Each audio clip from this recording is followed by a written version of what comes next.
Lewis Hart for the Ring magazine. Delighted today to be joined in Saudi with Lawrence Okolie. Yes. It's I could say the night after, but it's I guess the morning or afternoon after the morning. I'm sure we're all very tired after Canelo Alvarez defeated Scull yesterday. Well, not even yesterday, like a couple hours ago. Yeah.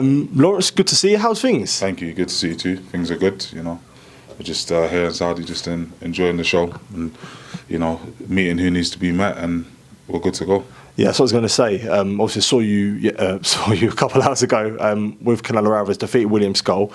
Just touch on that. What did you make of the show and having it throughout the night? Like, how did you find it as a spectator? It was tough. I live between England and Dubai, so the time that I would usually be sleeping, and I'm very conscious of my sleep these days, especially with training and stuff. So it kind of messed up the whole sleep pattern, but it was good. It was good. There was some good fights on the show. It was good to see Mo, obviously in Gallagher's gym, go and get a good win against a good step up. The Munguia fight was a good fight. Bakole and Ajagba, it was interesting to watch them fight. And obviously, all the fights had something interesting. I was really excited to watch Canelo live. Obviously, it maybe didn't go the way that I wanted it to go, but he got the win, and then we get to see the Crawford and Canelo fight. So yeah, excited. You just mentioned Mo there. That's actually something I wanted to touch on. For yourself, I guess, quite an experienced pro now. Do you ever use like your knowledge and pass it on to sort of the younger guys like Mo in the gym? Yeah, I try. I try to, but it's hard. Some experience you can only get from actually going through it. So I'd give little nuggets that I can, about how to handle the pressure, or focusing on yourself and forgetting the crowd, or forgetting the pressures that come with it. So I try. You never know what gets through, and then sometimes you can hear the same thing from 3 different people, and then the third person is the one that it kind of gets through. But I try my best. Yeah. As a heavyweight as well, I wanted to ask you about Martin Bakole against Efe Ajagba. Obviously boxed to a draw. Many people probably thought Ajagba could have nicked it. I guess, what did you make of that fight and the performance, I guess, from both fighters? I thought I felt the same. I did feel like Ajagba won. I felt like he controlled the fight sort of from distance and didn't let Bakole sort of overwhelm him. He kept, using, I guess, punching Bakole off of him when he could. But you could just see one of them was more conditioned and grinding. So if anything, Bakole could see he's a good fighter, but it's just being a good fighter is not enough. Yeah. A lot of criticism, I guess, for Martin comes to his weight. A lot of people had the criticism in the Parker fight as well, which was out of camp, so you don't really have that excuse. But obviously, coming in 300 pounds yesterday was a criticism, I guess, from your point of view. Do you understand, I guess, the heavyweights come in 300 pounds where sort of you see where the issues lied earlier in the Ajagba fight?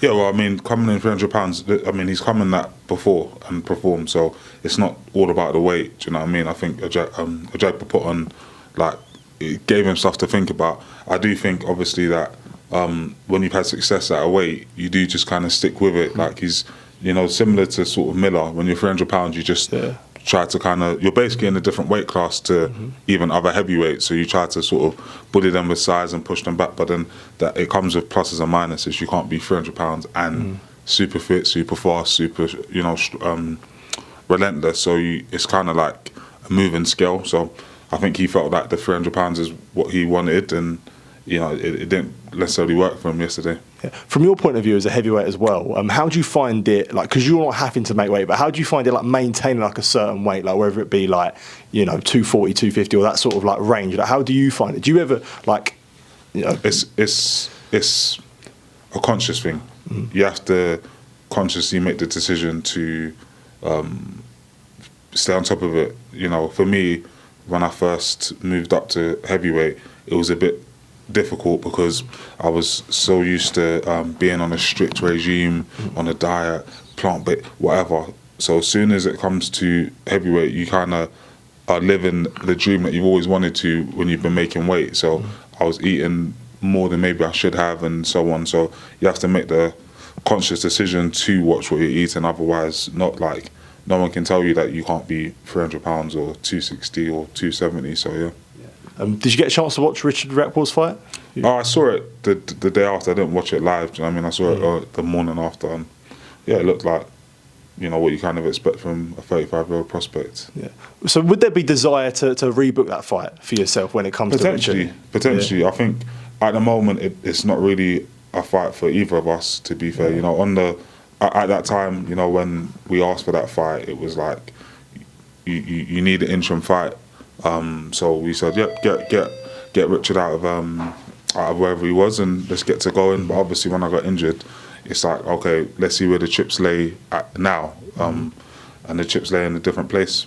Yeah, that's what I was going to touch on now. Obviously, probably disappointment for yourself that you weren't able to fight on April 5th, pulling out with an injury. Yeah, I guess how's things been since then, and I guess dealing with the frustration of not fighting on that date?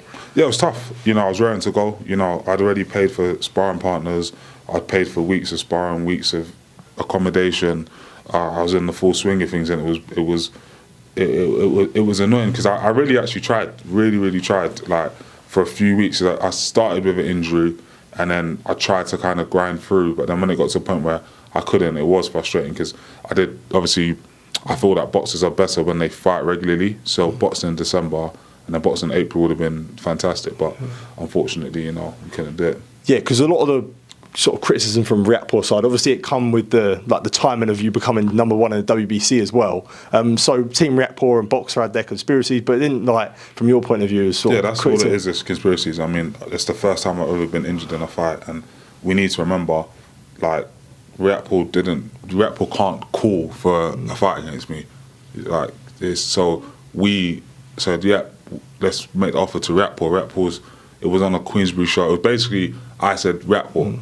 So I can't now ask for a fight with you and then suddenly be scared. It's like it just doesn't make any sense. But obviously there's an injury. We've sent everything over to them, like, already. So it makes for good interviews and chat and, like, yeah, man, they must have been scared and this. But the reality is, like, there's nothing to it. Yeah, but I guess now on that, being the WBC #1, we know Kabayel was the interim, but yeah, I guess, is it a good place to be? Like, it must be a good place to be because you've got loads of options, you know, and a world title shot is very, very close for yourself. So yeah, happy with the position that you're currently in? Yeah, I'm happy with the position, but it's about, you know, these guys actually stepping up. You know, we offered Kabayel the fight now on 2 different platforms, whether that's here in Saudi and in England, but it's yet to materialise. So, you know, it's about, unless obviously the governing body, which is close to sort of ordering certain fights,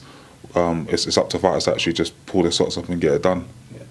If there was, like, an ideal timeline of when you could fight, you know, would, like, let's say the Usyk Dubois card be an attractive proposition for you, do you think? Yeah, I'm ready to fight anytime. You know, as I said, we're doing our conversations, whether it's in England, whether it's in Saudi, whatever, you know, we're ready to get out in the summer. And that's where we're at. Yeah, there was another guy I wanted to ask you about, Dillian Whyte. I saw you put a nice Instagram post about him a few weeks ago, wishing him a happy retirement. What was the motivation behind that? Because I think it kind of come out of nowhere, really. Not really. I mean, if you look at it, like, that's a guy that I wanted to beat for years. Back when I was a cruiserweight, like, obviously, me and him know. Like, back when I was a cruiserweight, I said I'd beat him. You could ask Eddie Hearn, anyone. I was begging for those fights, for that fight in particular. Back then, it doesn't happen. I'm now heavyweight, do you know what I mean, ranked above him, just everything like that. And it's like, obviously when I see him, it's like, hey, let's, like, win, lose or draw for him, I want that fight. He's someone that I want to fight. Like I said, it feels wrong for his career to go by and us not to fight, do you know what I mean? Because I think when I have grudge matches with people, we usually get it done.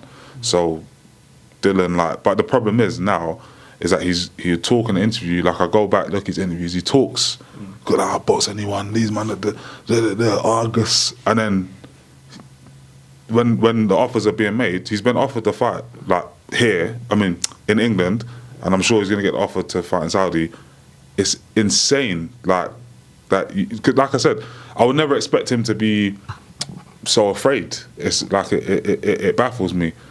You got opportunity where someone's #1 in the WBC silver heavyweight champion, 2-weight world champion, an opportunity where he can't sit around hoping that AJ hands him a fight. It's like, if you really want to fight and you really want to box, well, box the #1 contender, have an opportunity to climb up the WBC rankings and be in a position to box for world titles, settle a grudge match. But it's like he's cowering, and it's pretty weird. Like pretty weird. Do you think he's wanted to fight you or wants to fight you? No, I think he's scared. Like I'm like genuinely like for me it's like that's not my MO. But when I speak to the promoters that I speak to Warrens, I say, make this fight happen, make that, like, let's go for it. And they come back and say, you don't want it. It's like, why are you talking online or saying this and that? And but you don't really want to fight no one. It's a joke. Why do you think it is then? Like, because he knows if me and him get in the ring, I'm getting the KO 100%, like 100%.